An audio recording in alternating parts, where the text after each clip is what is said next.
information bu ñu jot li may wax rek information bu ñu jot mooy gars ñi duñu jël carte membre Pastef yi am na benn lien bu ñu ko mën a def bu ñu mën a def ak fichier ak carte d'électeur yi. ay judi ci ginnaaw mbay kon xamu leen kii mooy Omar Sarr ñi ñëw ànd ak Abdou Diouf 40 ans ànd ak Abdoulaye Wade 12 ans Abdoulaye Wade daanu ñu toog 1 an dugg ci gouvernement Macky Sall 11 ans maam seen xel yi ba léegi mise à jour aguñ ko moo tax waxu dof rek la ñuy wax xalaatu dof waxu dof xam nañu njaayum carte Pastef yamut ak mennum njaayum carte ndax nekkul marchandise boo xam ne dañuy dem jukka ci marché bi naan lu waaye am indi maanaam carte Pastef du fëgg jaay moo tax dañoo jommi te xam nañu façon bi ñu koy jaayee mosuñu gis koy jaayee noonu carte 1 million de militants actifs da leen a tiita parce que Ousmane Sonko mooy mosut a dégg ci Sénégal li ngay dégg mu koy utiliser ay terrain mitin ay 1 million de militants actifs ay ngeen ñëw dagg ticket parce que yooyu la créé léegi looloo waral ñii dañ ay affaire am da leen di jaaxal ba lu leen di jaral te Omar Sarr mii ngeen di gis avant gone yi di juddu la jiitoon meeru Dagana ba léegi nii ba tey moo fa nekk suba juumul amul dara lu ñu liggéeyal Sénégal ñii te Sénégal seen vie yëpp Sénégal moo leen ko defal moo leen di fay weer ñuy sàcc alalu réew mi jiite na fi miin def fi lu nekk ay scandale bu ne mi ngi ci biir te Macky Sall si jamonoom da ko tere woon ni ko doo génn réew waaye xam nga comme Macky Sall gëmul démocratie moo tax ñii jëruñoo déglu xalaatu dof lañu yor waxu dof demu dof téléphone yi yàggee ay Motorola lañ te instant yi ñu ngi si iPhone 17 ay foldo moo tax ñii maam ñii buñ deewee rek Sénégal baax ñoom buñ xëyoon ñoom ñëpp dee rek Sénégal jaar fi baax quoi parce que ay nit yu bon lañ ay sëñ Mbacke Ndiaye ay ñee baaxuñu ci république dañuy yàq république ba pare di fen loo xale yi di fen ci xale yi parce que li muy wax ni xam ngeen ne ay fen la ay jaay carte yi ñuy jaay dañ koy lëkkaloo ay fichier mel ni ay xale ñoo fi nekk wala ay xara wala ay bëy ba ñuy jël fichier électoral di ko jaxaseeg ay kii jëru woon du woon débat bi sax ma ciy dugg mais dama leen bëggoon a wax rek kii rek mooy ñàkk fayda ñi nga xam jiite nañ Sénégal 40 ans 60 ans dara avancé wul ba tey ñi ngi nii bëgg a nekkaat ba tey di yuus deret sénégalais yi.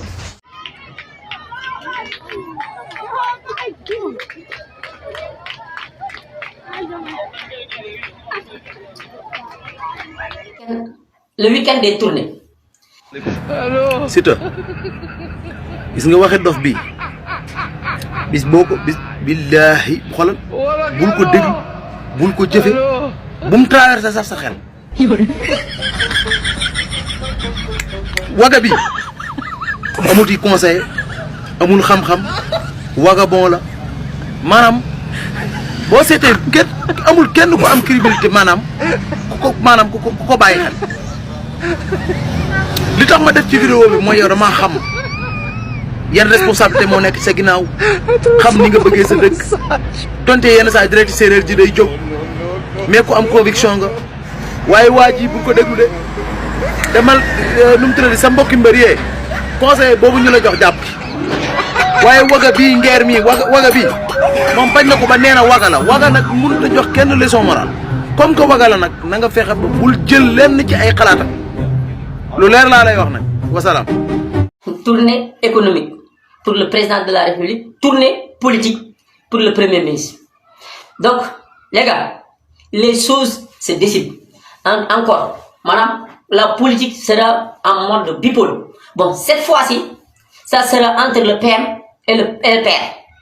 Bon, nous voyons le week-end, pratiquement dernier virage là, pour nous entamer vers le corps. Donc,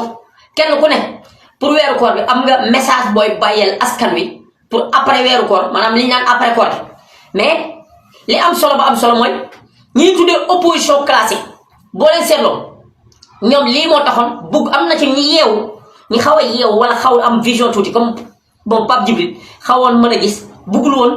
maanaam Diomaye Ousmane Sonko am différence politique c'est-à-dire ñoom maanaam Diomaye Ousmane Sonko bu ñu amee différence politique ñoom bu ñu exister te loolu nag moo leen dal fi mu ne nii existé wuñu gars yi existé fuñu maanaam fi mu ne nii tous les regards sont fixés entre Diomaye ak Ousmane Sonko donc Ousmane Sonko va continuer maanaam sa démarche sur le bassin arachidier Diomaye est au Sénégal oriental Tamba léegi nag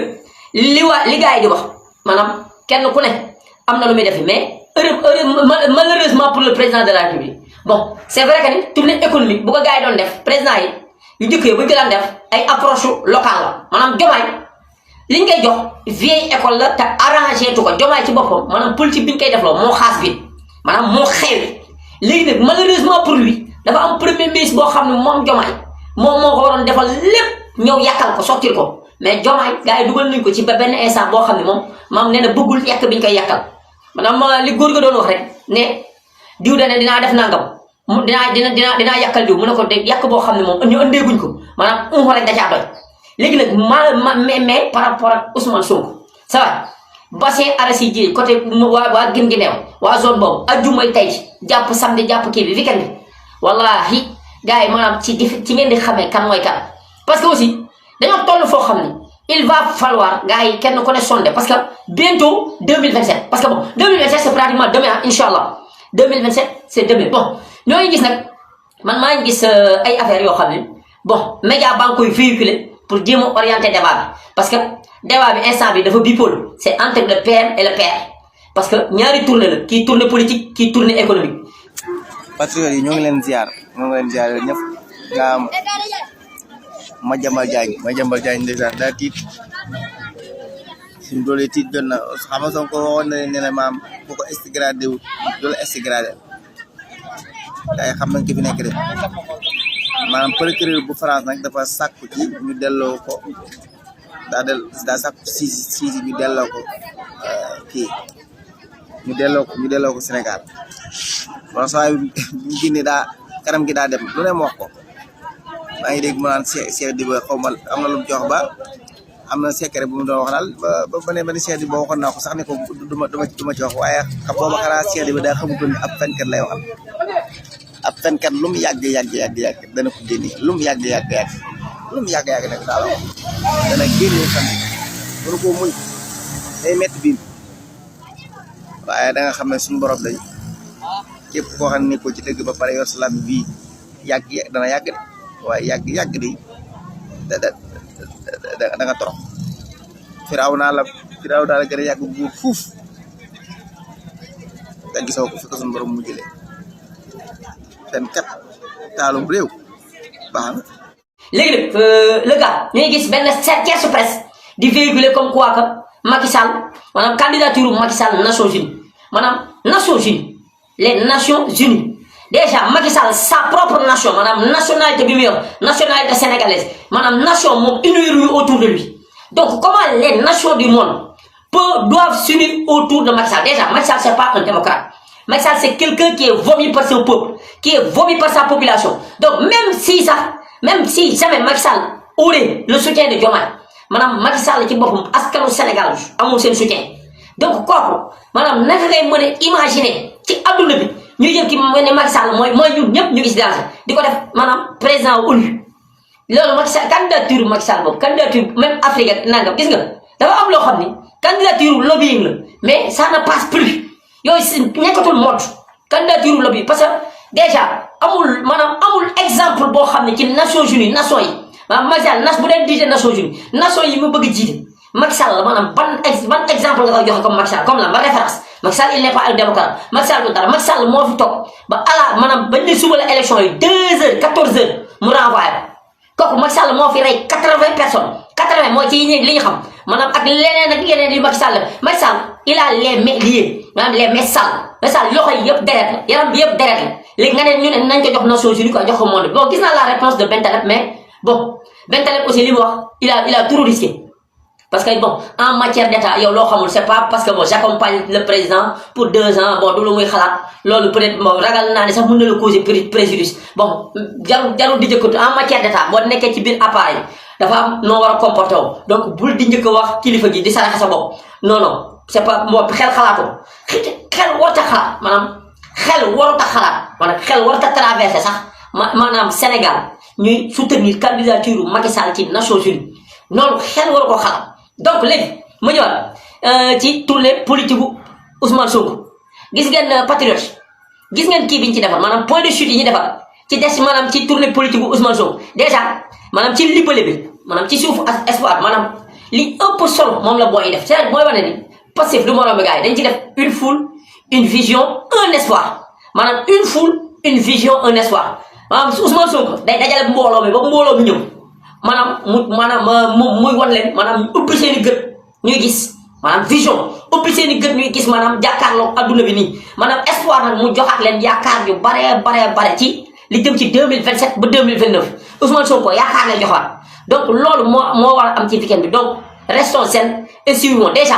discours yi du ñu doon benn parce que déjà boo xoolee ci Coupe d'Afrique bi rek lii mooy tax Ousmane Sonko du bëgg a wax avant Diomaye du bëgg a wax après Diomaye ci même sujet bi gis ngeen ci Coupe d'Afrique bi dañ ko ëndalee Ousmane Sonko discours Ousmane Sonko discours Diomaye comme yàlla xottu kay maanaam le gars il parle sur du factuel ak ni mu koy waxee ak termes yi maanaam bokkul ak Diomaye mi nga xam ne maanaam dañ koy rédiger ñi koy rédiger dañuy sonn pour rédiger maanaam pour jéem a charmer askan et ça passe pas mais Ousmane Sonko lu mu wax lu tuuti lu mu ndaw day safe donc gars yi na mobilisation bi tar na lépp tar gars yi ango waa Koungheul waa Guinguinéo zone boobu Kaolack zone bassin arachidier bi yéen ñooñu yéen a ay léegi nag à vous donc mbir maa ngi noonu yàlla na ci yàlla wasal barke weekend baa ngi noonu bon weekend voilà bu soobee te nag gars yi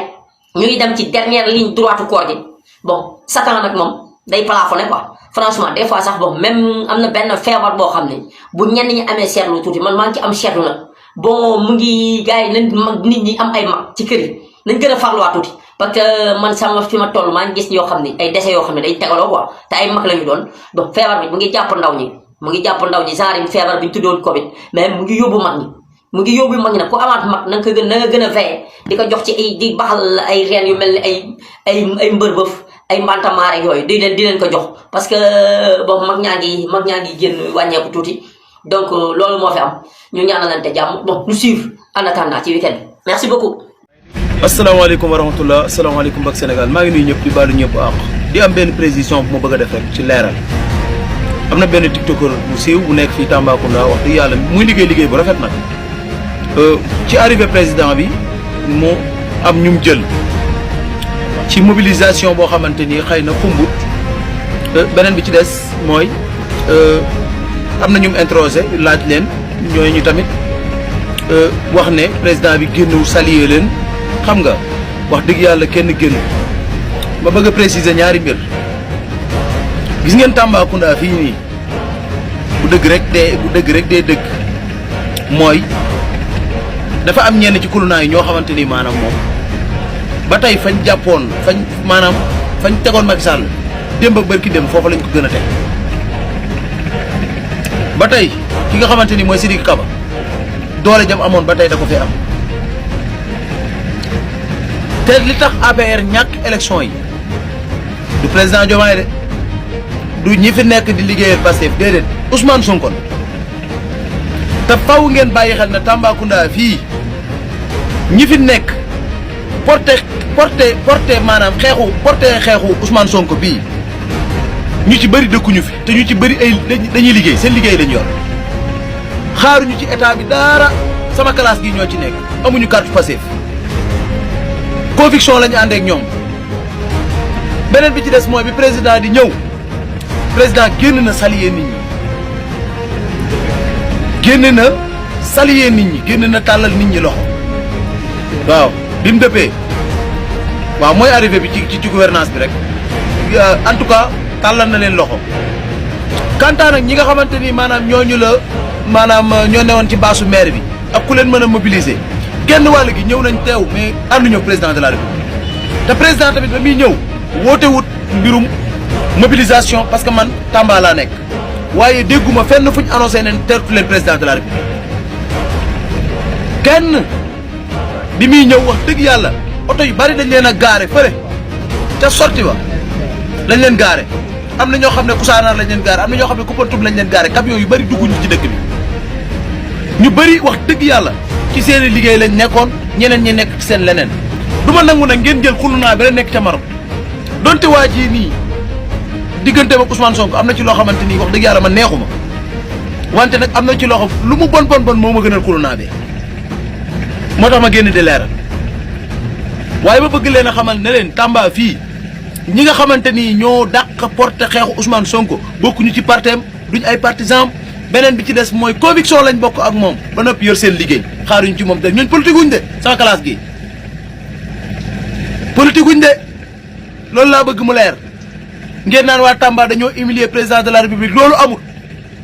na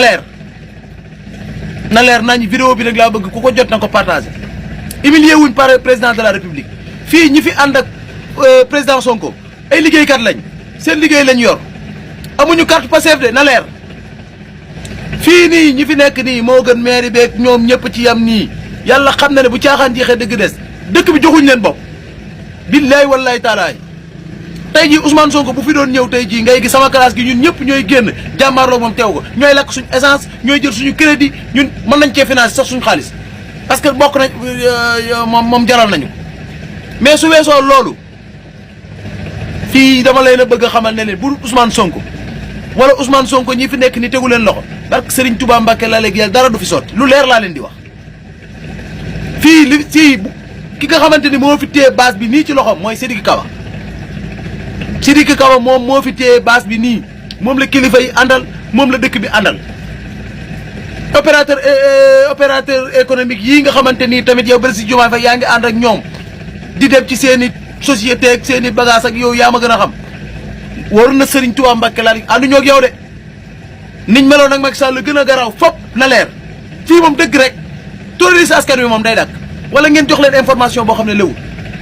kon lii mooy information bi waaw li leer ba leer mooy fii gars yi dañoo bëgg Sonko te yàlla tax te bu xaaruñ ci moom dara liñ ko sant mooy nañu defaral réew mi mu ànd ci président Bassirou Diomaye Diakhar Faye mais ku leen wax ne leen fii moo fi téye base bi ku dut Seydina Ousmane Sall bi waxu leen dëgg na leer waaw na leer loolu mooy mbir mi président nag wax dëgg yàlla bi muy ñëw woote wut ne nañ ko teeru te ñi nga xamante ni wax dëgg yàlla ñoo téye appareil bi fii ñooñu ñun sama classe gi dañuy liggéey waaw mais yow tiktokeur boobu noonu bala ngay génneeti yenn information ba parce que nit ñi dañ lay déglu te kilifa yi tamit dañ lay teewlu bu la kenn dugal ci bataille politique nit nag mënut a ñàkk fu mu far